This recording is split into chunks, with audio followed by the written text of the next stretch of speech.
जी बिस्मिल्लाहिर्रहमानिर्रहीम।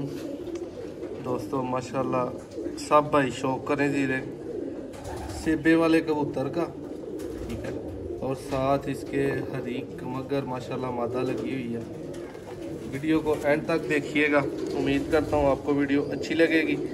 और दोस्तों सिर्फ शौक है, ये ना समझिएगा कि सेल करने के लिए या नॉट फॉर सेल। ये कबूतर 7:30 बजे तक जेठ में परवाजें दे चुका है हमारे पास। ये कबूतर माशाल्लाह